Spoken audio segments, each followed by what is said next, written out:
Hey guys, this is Wolf. Today I'm going to be showing you how to drift dribble in Rocket League. And drift dribbling is one of the funnest ways that you can actually score on your opponents in the game, and it's also really embarrassing for them. And it just has a lot of smooth control that is just satisfying to watch. But it also takes a lot of training before you can get to the point where you can pull it off in real matches. So today I'm going to be showing you how to train until you can get to that point, and also telling you an important key to doing it that you really wouldn't know unless you've drifted a real car. So the first thing that you'll want, which you can only get on PC, is Bacchus mod, which will allow you to put the ball on your car at any time you want, which is what you'll see me doing a lot in the video.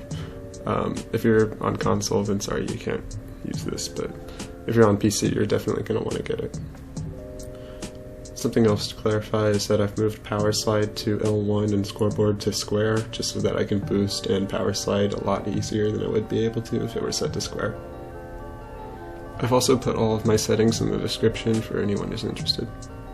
So if you've never done drift dribbles before, something that you'll need to learn before you do them, or something that will make them a lot easier to learn, is just how to cut the ball regularly.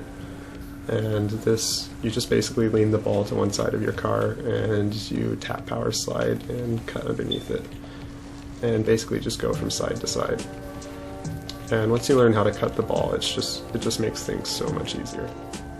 One way to train this when you're first starting out is to use these little boost pads like cones. If you've done a sport like basketball or soccer or football for most of you guys, you'll do drills where you have to cut the ball in front of these cones. And basically the way that I practiced it was just by dribbling really slow and then doing a cut before I reached each cone and just basically getting faster and faster at it. The next thing that'll make it easier for you to drift dribble is learning how to do spin dribbles, 360 dribbles, and just going on from there. I've made a separate video on it, which I'll link if you guys want to see that, if you want to learn those. But they'll make it a lot easier for just you having more control while you're drift dribbling. So the next thing that you guys can learn, which I think is the most important thing, which took me the most amount of time to learn, is how to hover underneath the ball or kind of glide underneath it. And that is just done by holding power slide and letting go of the left stick occasionally, and then just like lightly moving it to kind of guide the ball perfectly where you want it to go. And it takes a lot of control, like a lot of delicate control of the left stick. Something that I want you guys to see, because this is a concept that works with real drifting that you kind of have to use in Rocket League, so I'm going to switch to a set of Corsa to show you this.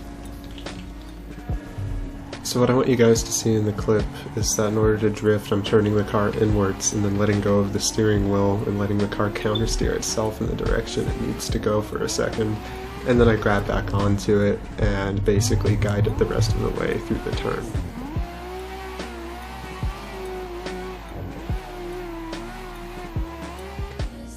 What I want you guys to see is that you're going to have to let go of the left stick while you're holding power slide and let your car kind of glide and aim itself in the direction it needs to go underneath the ball for a moment. And then at a certain moment you're going to have to take control of it again and guide the ball where you want it to go. And this just takes a lot of practice and a lot of feeling and a lot of getting used to know exactly when and where to do this. The rest of this is just you practicing and getting consistent at it and just having a lot of fun with it until you can do it in a game. And it really is a lot of fun to be able to score these kinds of shots in your matches because they just look so clean. But that's it for the video, guys. I hope I was able to clarify most of this for those of you who are wondering. And I hope you'll have an easier time learning this than I did, because it took me a while. But if you did enjoy the video, leave a like, and if you have any questions, just leave a comment, and thanks for watching.